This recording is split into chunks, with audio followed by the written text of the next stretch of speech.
Naquela noite, ela foi obrigada a calar o choro do bebê, mas o silêncio dela ecoou por séculos. A noite de 1867 estava carregada de umidade e segredos. Na casa grande da fazenda Santa Cruz, em algum lugar do interior de Minas Gerais, uma única vela iluminava o quarto dos fundos. Tia Benedita, como era conhecida a parteira mais experiente da região, segurava um travesseiro branco entre as mãos que tremiam incontrolavelmente. Suas mãos, que já haviam trazido ao mundo mais de 200 crianças, agora eram ordenadas a tirar uma vida. Diante dela, um berço de vime improvisado guardava um recém-nascido, que ainda nem havia completado 1 hora de vida. O bebê chorava baixinho, aquele choro característico dos primeiros momentos, quando os pulmões ainda estão aprendendo a respirar o ar do mundo. Mas aquele choro precisava ser silenciado, para sempre. Do outro lado da porta, a voz fria da sinhá Mariana ecoava como uma sentença. Você sabe o que precisa ser feito, Benedita. Não me obrigue a repetir. Esta é a história de um crime que quase foi esquecido, de um segredo enterrado que atravessou gerações e de como a coragem de uma mulher escravizada transformou-se em justiça mais de 100 anos depois. Uma história real dolorosa, mas necessária de ser contada. Para entender aquela noite fatídica, precisamos retroceder alguns meses. A Fazenda Santa Cruz era uma das propriedades mais prósperas da região, sustentada pelo trabalho de mais de 80 pessoas escravizadas que cultivavam café nas encostas das montanhas mineiras. O coronel Augusto Mendes da Silva era viúvo e criava sozinho sua única filha, Helena, uma jovem de 18 anos que havia sido educada em um convento em São João del Rei. Helena era descrita nos registros da época como uma moça bonita, de cabelos castanhos e olhos claros, mas principalmente como rebelde e inconveniente para os padrões da sociedade patriarcal. Diferente das outras moças de sua classe, Helena havia aprendido a ler e escrever fluentemente no convento. Mais do que isso, havia desenvolvido um gosto pela literatura e pelas ideias que começavam a circular pelo Brasil naquele final de década de 1860. Ideias sobre abolição, sobre igualdade, sobre liberdade. Foi nesse contexto que o professor Joaquim Nabuco de Almeida chegou à fazenda. Contratado pelo coronel para ser tutor particular de Helena e prepará-la para o casamento arranjado com o filho de um fazendeiro de Juiz de Fora, Joaquim tinha apenas 25 anos, mas já era conhecido na região por suas ideias abolicionistas.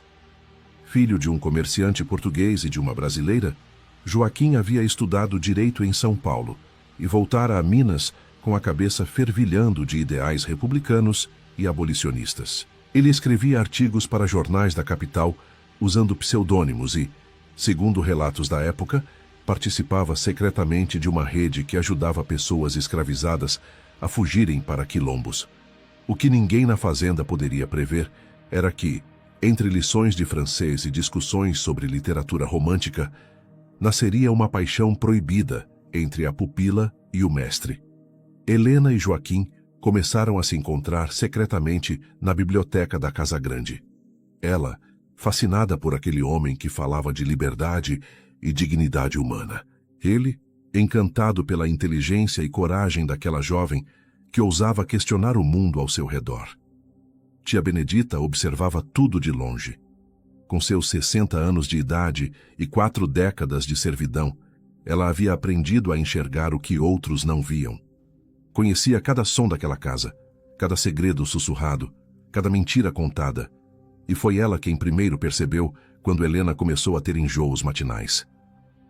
Benedita nascera na própria fazenda Santa Cruz, filha de uma mulher trazida da África ainda menina. Desde pequena, acompanhara sua mãe, que era parteira, aprendendo os segredos das ervas, das rezas e dos partos. Quando sua mãe morreu, ela havia assumido o ofício, tornando-se a parteira não apenas da fazenda, mas de toda a região. Suas mãos haviam segurado os primeiros momentos de vida de fazendeiros e escravizados, de brancos e negros, de ricos e pobres. Para ela, vida era vida, independente de quem nascesse, e cada nascimento era sagrado. Mas Benedita carregava uma dor que nenhuma reza conseguia curar. 20 anos antes, em 1847, ela havia dado à luz um menino, um filho forte, de olhos espertos e riso fácil. Ela o chamou de João, mesmo sabendo que ele não lhe pertencia, que nada lhe pertencia, nem mesmo seu próprio corpo. João cresceu nos primeiros 6 anos brincando perto dela, ajudando-a a coletar ervas, aprendendo as primeiras letras que ela, em segredo, ensinava usando gravetos na terra. Benedita sonhava que, quem sabe um dia, poderia comprar a alforria do menino.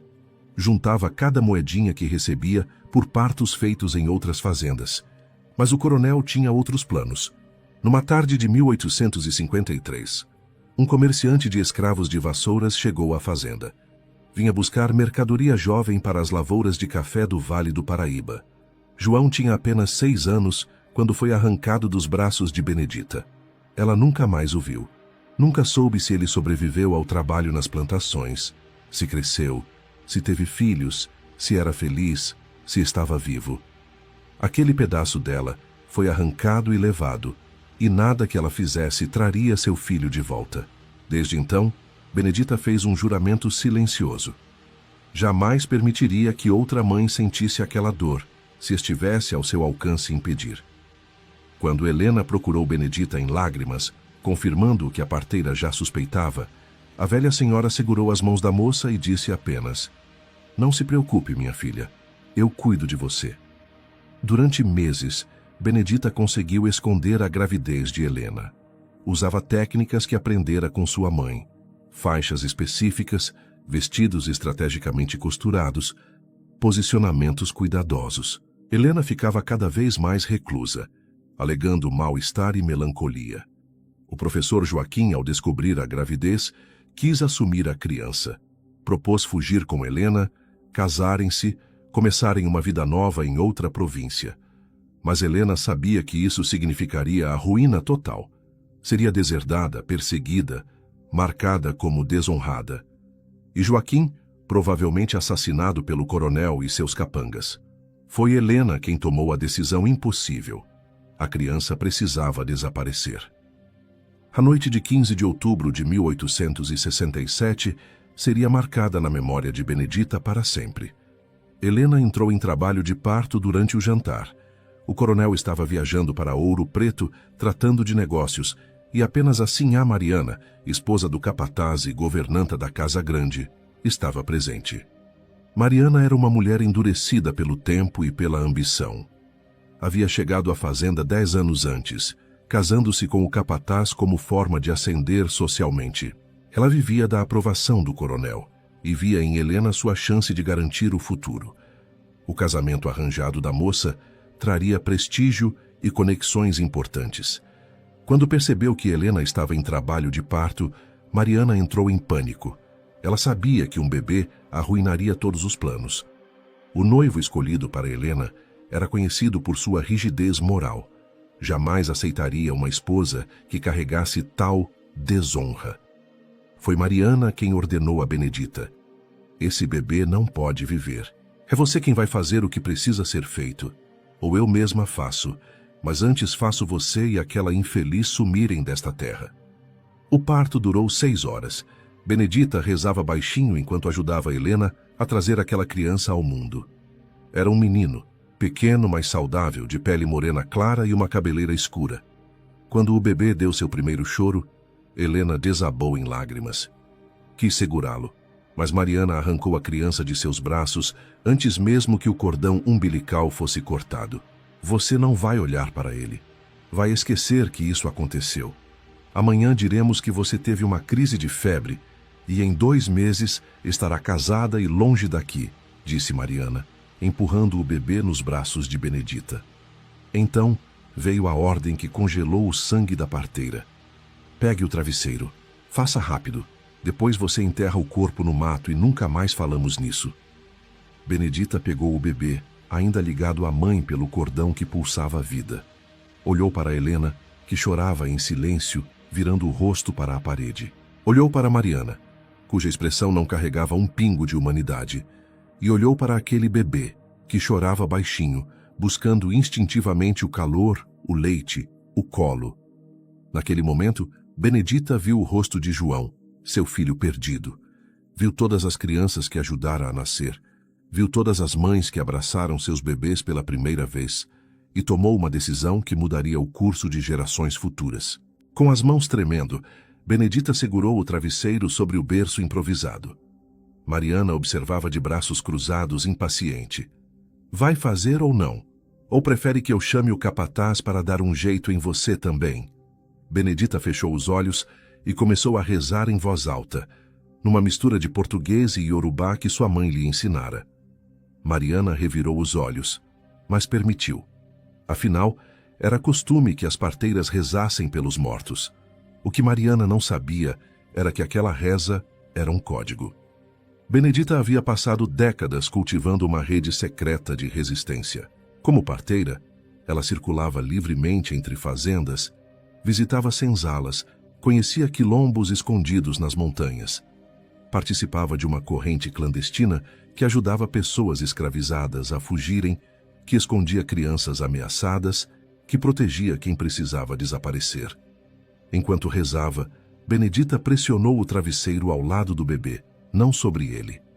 Com movimentos precisos aprendidos em décadas de experiência, ela localizou pontos específicos no pescoço da criança que induziram um sono profundo, quase como uma pequena asfixia controlada. O bebê parou de chorar. Ficou roxo por alguns segundos, mas continuava respirando. Apenas muito, muito devagar. Para qualquer observador, inclusive para Mariana, o bebê parecia morto. Pronto, disse Benedita, sua voz carregada de uma dor que não era fingida. Está feito. Mariana aproximou-se, verificou rapidamente e assentiu. Leve para o mato, enterre fundo e volte para limpar aquela ali, disse, apontando para Helena, que estava em estado de choque. Benedita enrolou o bebê em um pano velho, colocou-o em uma cesta de palha e saiu da casa grande. Mas em vez de seguir para o mato próximo, ela tomou o caminho da floresta, subindo a trilha que conhecia de cor, mesmo na escuridão total. A cada passo, ela massageava suavemente o peito do bebê, estimulando-o a voltar a respirar normalmente. Quando estava suficientemente longe, o bebê deu um pequeno suspiro e voltou a chorar baixinho. Aguenta, meu filho, aguenta mais um pouco, sussurrava Benedita, caminhando cada vez mais rápido. 2 horas depois, ela chegou ao Quilombo do Carmo. Escondido numa grota entre 3 montanhas, invisível para quem não conhecesse o caminho. Lá viviam cerca de 40 pessoas, fugitivos de várias fazendas da região, alguns nascidos livres, outros que haviam comprado suas alforrias, mas preferiam a segurança do quilombo.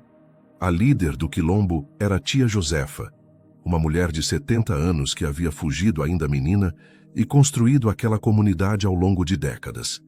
Quando viu Benedita chegar com a cesta, já sabia do que se tratava. Mais um? Perguntou Josefa. Este é especial, respondeu Benedita. É neto de senhor de engenho, filho de homem branco com a sinhazinha. Ia ser morto essa noite. Josefa pegou o bebê nos braços, observou seus traços, sua pele. E a mãe? Não pode ficar com ele. Vão casar ela daqui 2 meses. Ela precisa esquecer que isso aconteceu, senão mata ela também. E você acha que ela vai esquecer? A pergunta de Josefa estava carregada de décadas de sabedoria e sofrimento. Benedita baixou a cabeça. Não, mas ela vai sobreviver. E esse menino também. O bebê foi chamado de Gabriel pelos moradores do Quilombo do Carmo. Tia Josefa escolheu o nome. O Anjo Mensageiro. Este menino tem uma mensagem para levar ao mundo. Gabriel foi amamentado por 3 mulheres do Quilombo que tinham bebês pequenos. Cresceu como filho coletivo daquela comunidade, cercado por amor, histórias e uma educação que poucas crianças, brancas ou negras, recebiam naquele Brasil de 1860. Benedita visitava o Quilombo sempre que podia, levando mantimentos, remédios, notícias do mundo exterior. E a cada visita, passava horas com Gabriel, ensinando-o a ler e escrever, contando-lhe histórias, preparando-o para um futuro que ela mal conseguia imaginar, mas que tinha certeza que seria especial. O menino cresceu sabendo sua história. Josefa acreditava que esconder a verdade das crianças era fazer com que crescessem com buracos na alma. Aos 7 anos, Gabriel já sabia que era filho de uma moça da Casa Grande e de um professor abolicionista. Sabia que Benedita havia arriscado a própria vida para salvá-lo. E sabia que não podia jamais descer a montanha. Em 1871, quando Gabriel tinha 4 anos, a Lei do Ventre Livre foi promulgada. No Quilombo, a notícia foi recebida com esperança cautelosa. Significava que as crianças nascidas dali em diante seriam livres, ao menos no papel. Tia Benedita, então, com 64 anos, intensificou suas visitas.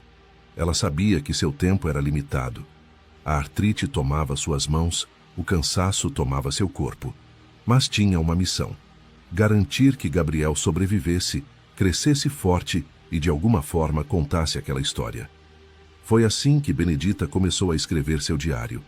Ela havia aprendido a ler e escrever em segredo ainda jovem, ensinada por um padre italiano que trabalhara na fazenda. Durante décadas guardou esse conhecimento escondido, mas agora sentia que precisava deixar um registro, um testemunho. Com caligrafia trêmula mas determinada, Benedita começou a documentar tudo: o nascimento de Gabriel, os crimes da fazenda Santa Cruz, os nomes de crianças separadas de suas mães, os assassinatos silenciosos, os estupros institucionalizados, os castigos brutais. Cada página era um ato de resistência, cada palavra uma forma de garantir que aquelas histórias não seriam apagadas. Ela escrevia à luz de velas, usando papel que conseguia às escondidas, tinta que ela mesma fabricava, e guardava tudo em uma caixa de madeira que enterrou no Quilombo, em um local que apenas ela, Josefa e Gabriel conheciam. Enquanto isso, na fazenda Santa Cruz a vida seguia. Helena havia sido casada conforme o planejado, 2 meses após o parto. Mudou-se para Juiz de Fora e nunca mais voltou. Segundo relatos, tornou-se uma mulher silenciosa, melancólica, que passava horas olhando pela janela. Teve 3 filhos com o marido, mas diziam que ela nunca conseguiu amá-los completamente, como se uma parte dela tivesse morrido naquela noite de outubro. O professor Joaquim foi embora da fazenda uma semana após o nascimento de Gabriel. Ninguém soube exatamente para onde foi. Alguns diziam que ele havia partido para São Paulo, outros que fora para o Rio de Janeiro.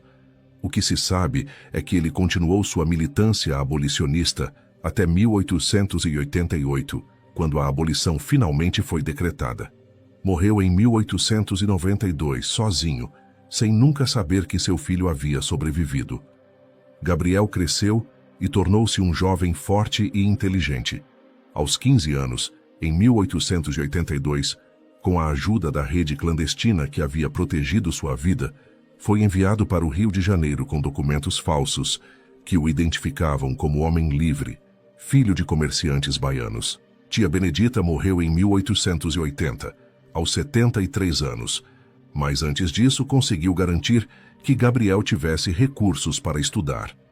Ela havia guardado durante décadas cada moeda recebida por seus trabalhos como parteira, criando um pequeno tesouro que foi entregue ao rapaz. No Rio de Janeiro, Gabriel mudou seu nome para Gabriel Almeida, adotando o sobrenome do pai que nunca conheceu. Trabalhou durante o dia como auxiliar em um escritório de advocacia e estudou à noite. Sua inteligência e determinação o destacaram.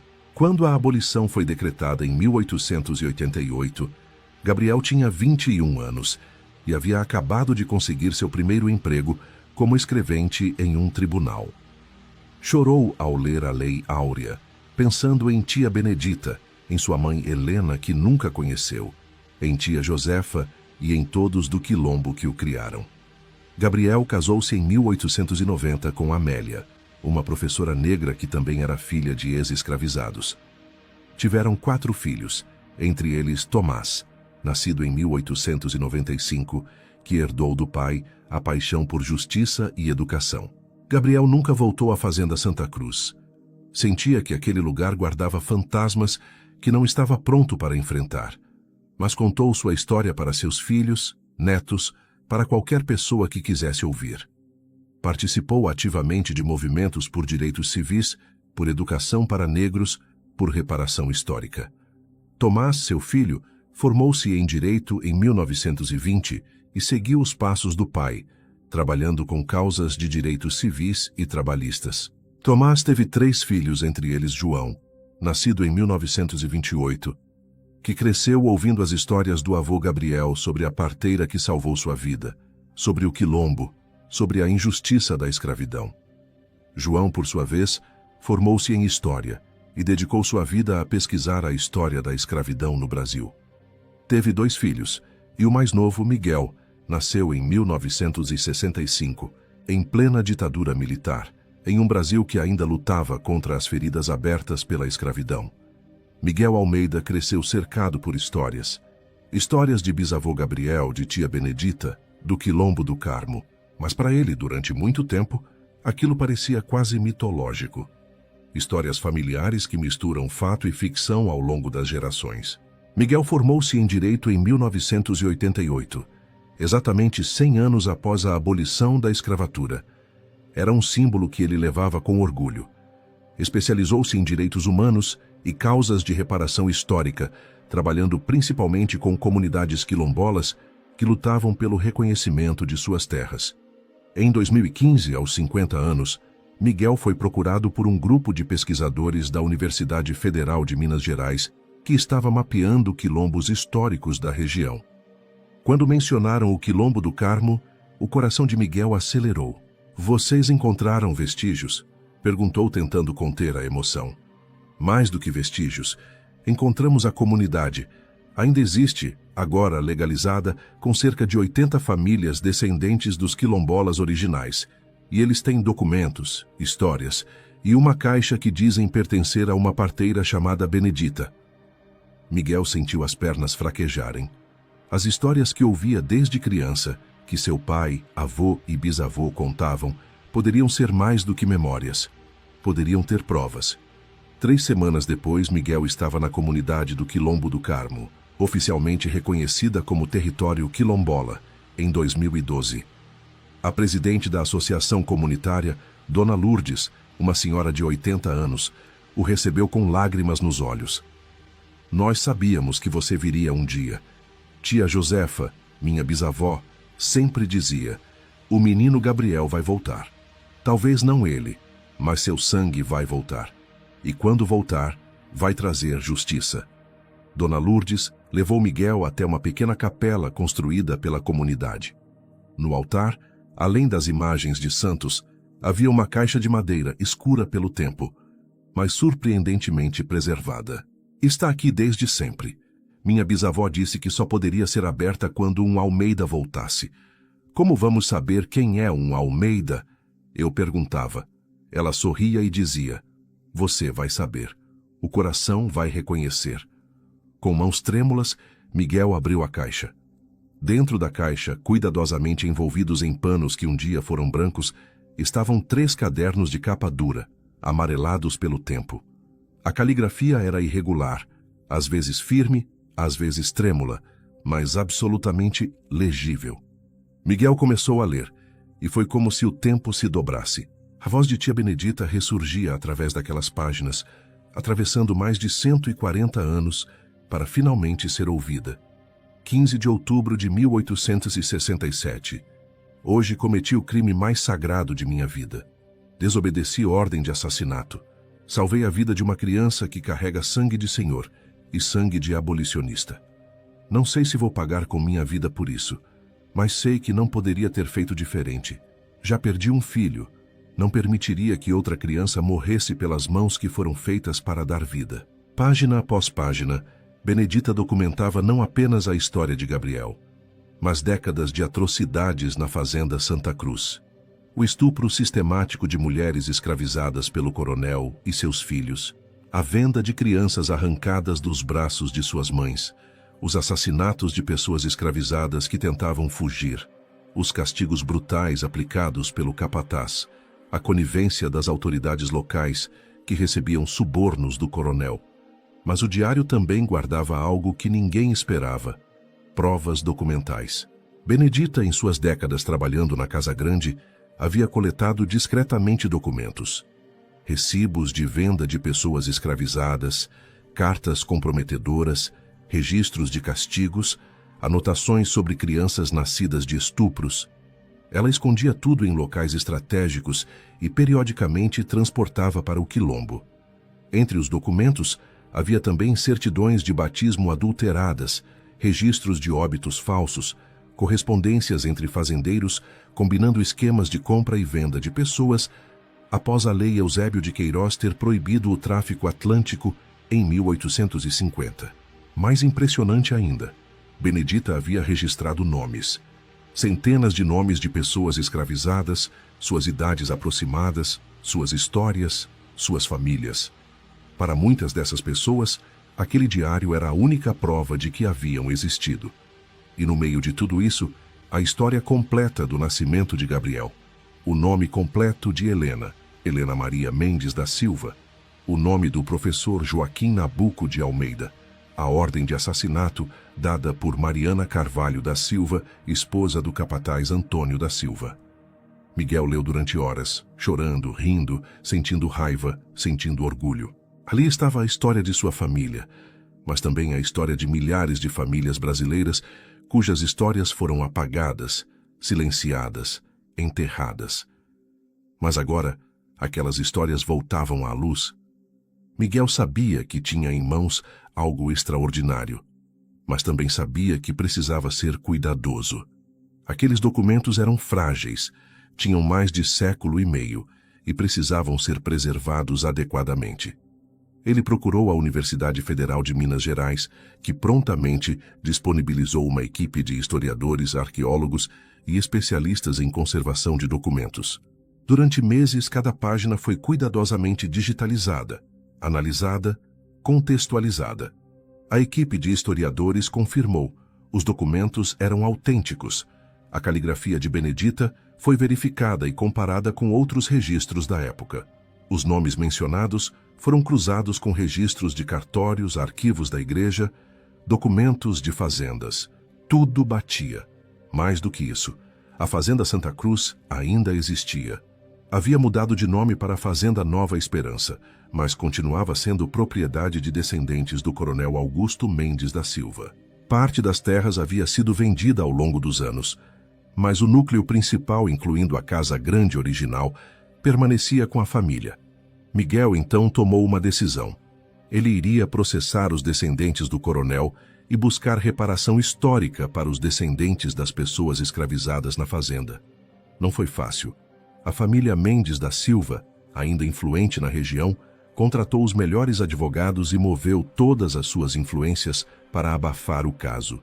Argumentavam que crimes cometidos durante a escravidão não podiam ser julgados pela lei atual, que havia prescrito qualquer responsabilidade, que não tinham nada a ver com o que seus antepassados haviam feito.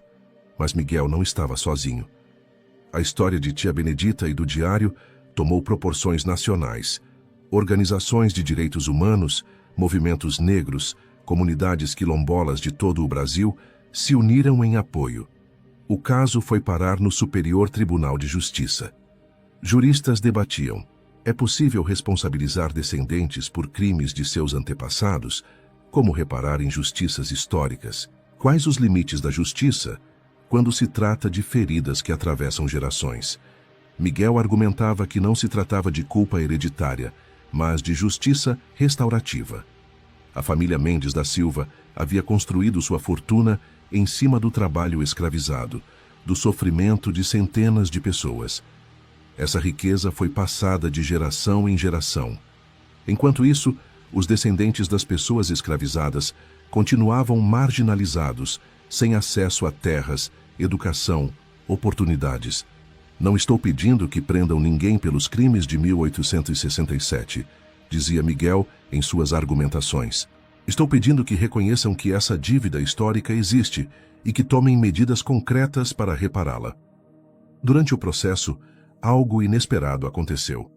Uma das descendentes da família Mendes da Silva, uma historiadora chamada Júlia, de 42 anos, procurou Miguel em segredo. Eu li o diário de Benedita, disse ela visivelmente abalada, e preciso lhe mostrar uma coisa.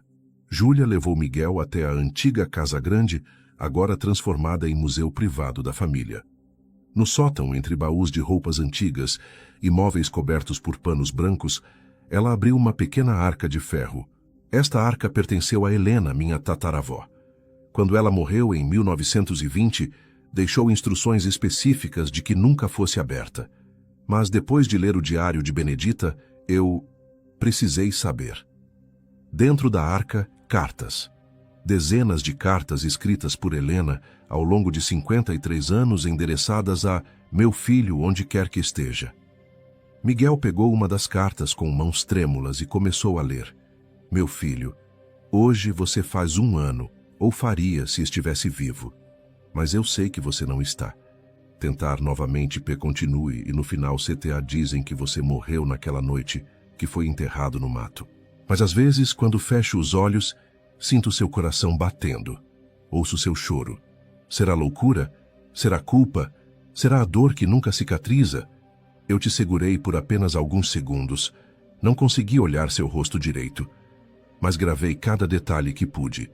Seus dedinhos pequenos, seu choro rouco, o calor do seu corpo. Você era perfeito. E eu o condenei. Perdoe-me, meu filho. Perdoe sua mãe covarde que não teve coragem de lutar por você. Havia cartas para cada aniversário que Gabriel teria. Cartas descrevendo o que Helena sentia, o que pensava, como a culpa a consumia. Algumas cartas eram raivosas, culpando a sociedade, o pai, Mariana. Outras eram desesperadas, suplicando perdão. Muitas eram apenas tristes, uma tristeza profunda e sem fim. Na última carta, datada de poucos dias antes de sua morte, Helena escreveu: Meu filho, tenho 73 anos e sei que meu tempo está chegando ao fim. Passei minha vida inteira me punindo por você. Casei-me como me mandaram. Tive filhos como esperavam. Fui a esposa perfeita, a mãe dedicada, a dama da sociedade. Mas tudo era uma mentira. A verdade é que morri naquela noite de outubro de 1867. Tudo que veio depois foi apenas o corpo continuando. Mas quero que saiba, onde quer que sua alma esteja, eu te amei. Daqueles poucos segundos que te segurei, nasceu um amor tão grande que encheu todo o resto da minha vida vazia. Você foi a única coisa real que já tive. E quero acreditar, preciso acreditar, que Benedita mentiu.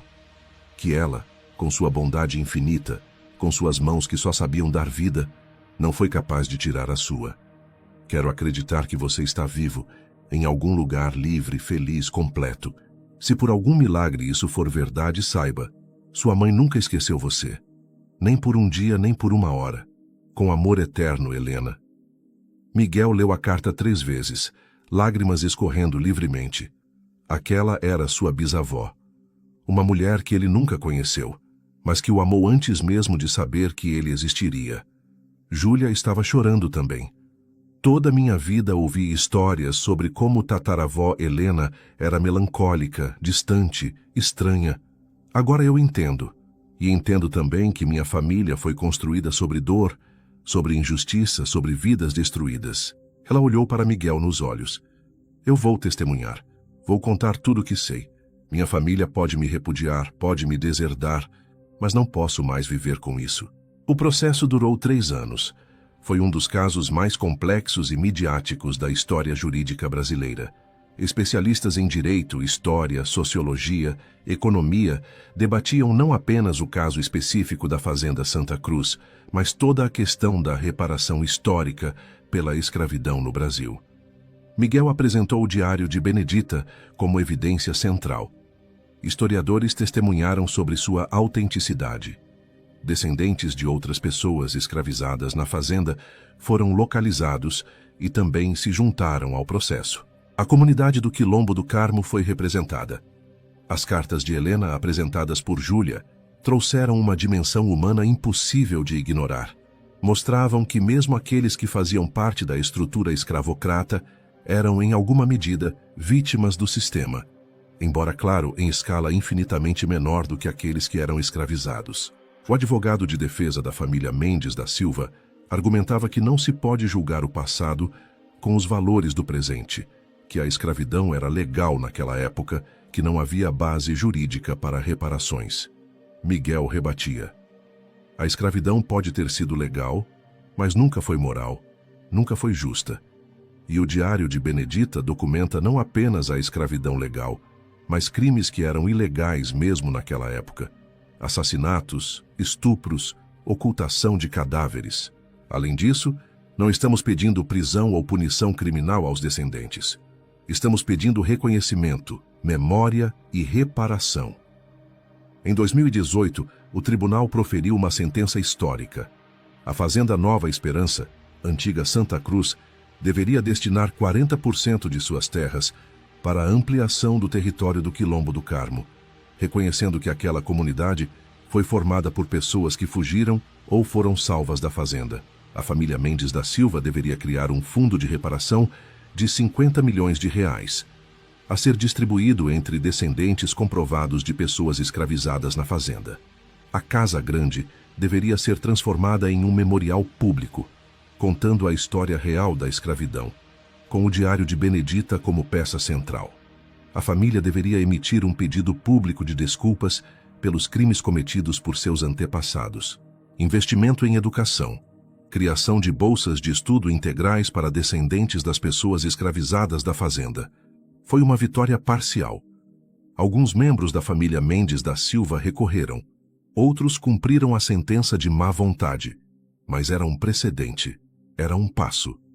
Em 15 de outubro de 2020, exatamente 153 anos após o nascimento de Gabriel e o ato de coragem de Benedita, o Memorial Tia Benedita foi inaugurado na antiga fazenda Santa Cruz. Milhares de pessoas compareceram, descendentes de pessoas escravizadas de toda a região, membros de comunidades quilombolas, ativistas, historiadores, estudantes, e Miguel, agora com 55 anos, acompanhado de seus filhos e netos. A Casa Grande havia sido cuidadosamente restaurada, mas agora contava uma história diferente. Não a história dos barões do café e sua riqueza, mas a história de Benedita, de Gabriel, de Helena, de todas as pessoas cujos nomes estavam no diário. No quarto onde Gabriel nasceu, foi criada uma instalação artística. Um berço de vime iluminado por velas, cercado por espelhos que refletiam infinitamente a cena.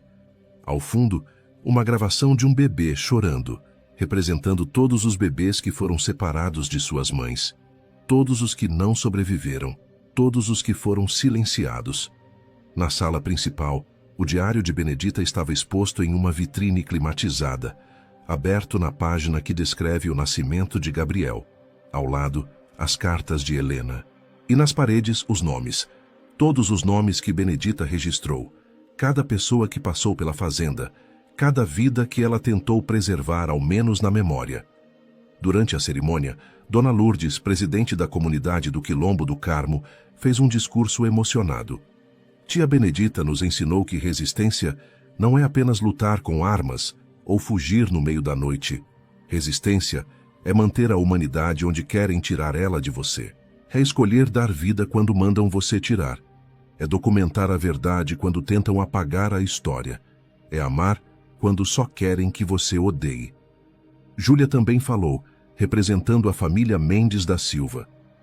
Minha família construiu sua fortuna sobre o sofrimento alheio. Isso é um fato que não podemos mudar, mas podemos escolher o que fazer com esse legado.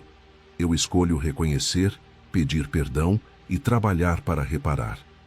Nem todos da minha família concordam comigo, mas espero que com o tempo, mais pessoas entendam que confrontar nosso passado não é nos diminuir, é nos permitir finalmente crescer.